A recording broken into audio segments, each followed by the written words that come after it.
สบายดีตอนเสาร์เนาะอ่าพี่น้องบอกไปบรรยากาศบาดว่ายามเสาร์เนาะในช่วงเดือน3เนาะบรรยากาศเมฆหมอกยังหนาวอากาศยังเย็นอยู่เนาะที่นี่คือดักจึงเนาะถือว่าอากาศ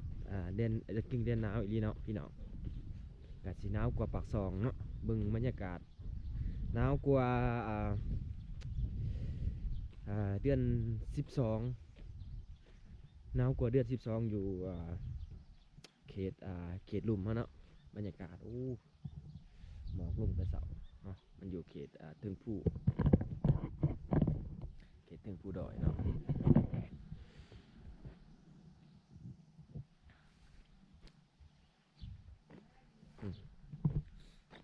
ตากมัน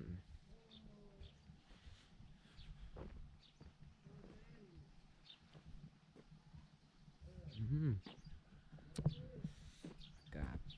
เย็นคักดีพอได้ที่มักแบบอากาศหนาวนี่ถือว่าสุดยอดเลยเนาะอ๋อสวนพักนี่เนาะสวนพักสวนกล้วย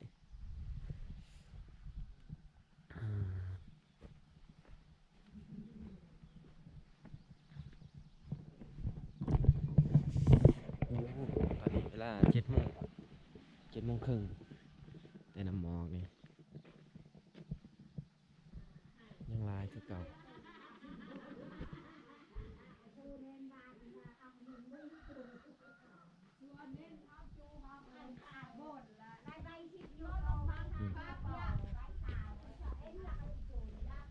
น้องยางลงไปเบิ่งบรรยากาศเนาะพี่น้องฮู้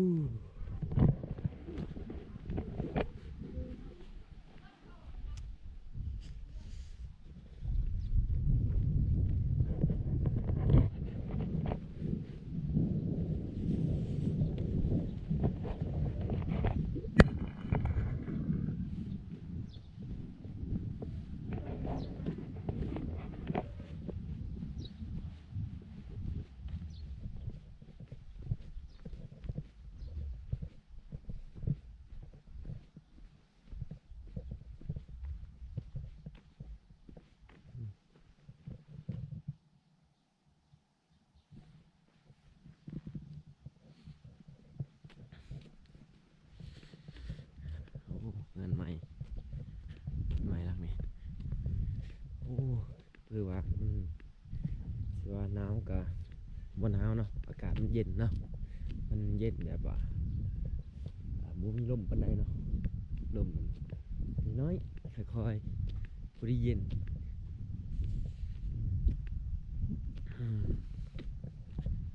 ขี่รถนี่หนาวขี่รถจักร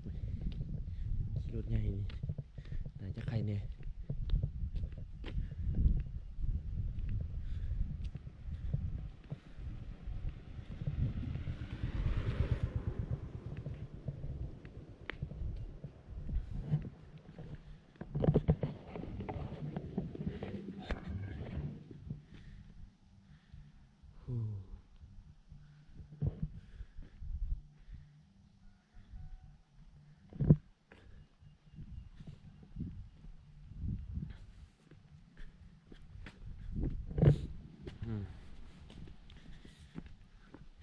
น้ำหมอกลงซ้ำฝน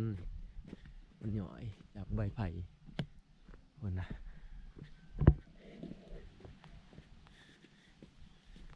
สวนผัก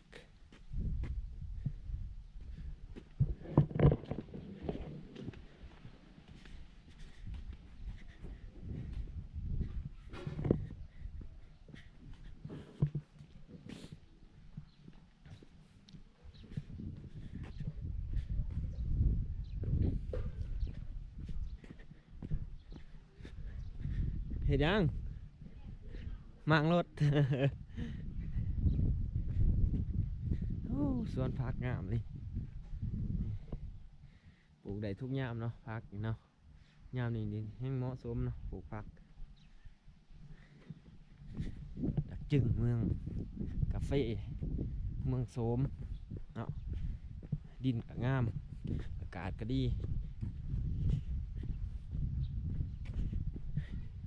เหือนแต่ละหลังมีแต่ระบบนี่เนาะเหือนแบบอ่าไม่เขาสิพ้าแอมเขาสิแอมแบบตันเลยเนาะมีแต่องค์เอี่ยมเขาจะเฮ็ดให้มันโล่งเนาะเพราะว่าอากาศมันหนาวเขตนี้เขาจะบ่เฮ็ดคือเขตหอนคือบ้านเฮาเฮ็ดบน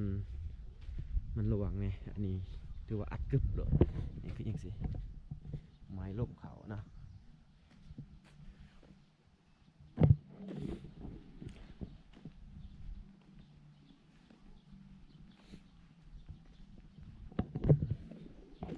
โอ้สวนกาแฟพี่น้องเลย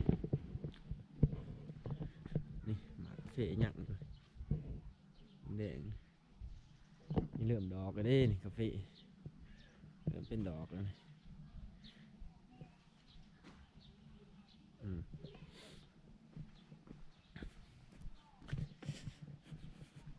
คือสิมากดีขนาดปีนี้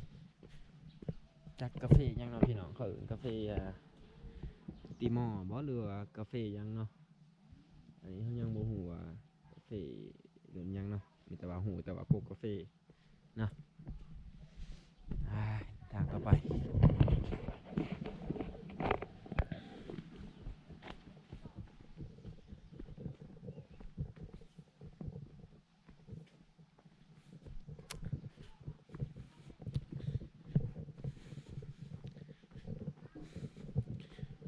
เมืองดักจึง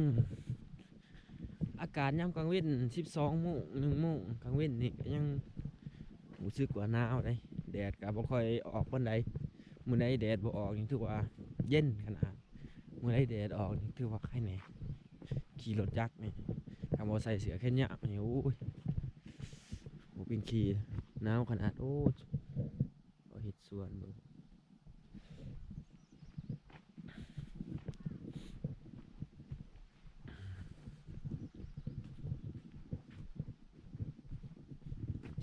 บรรยากาศ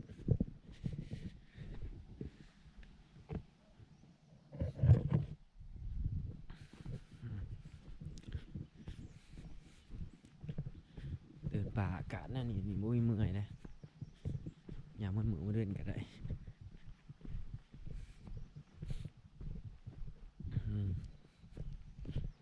สวนหมอนแค่นี้คือว่าทันดอกกาแฟ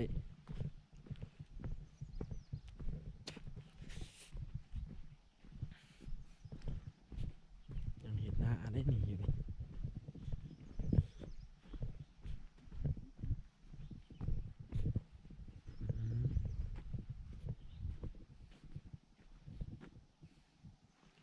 เอียงอะไร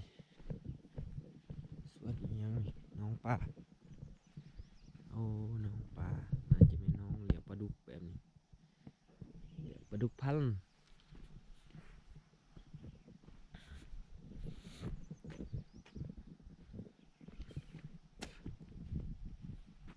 เพื่อ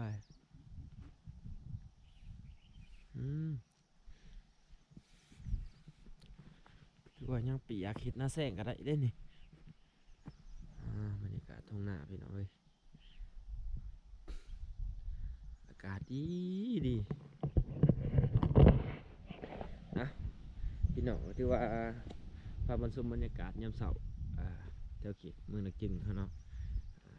ก็น่าจะเท่านี้เนาะพี่น้องถ้าติดตามคลิปวิดีโอต่อไปเนาะคลิปนี้ก็ติดตามชมกันเท่านี้เนาะมีจะได้ก็ฝากไลค์ฝากแชร์ฝากติดตามกันต่อไปเนาะขอบใจ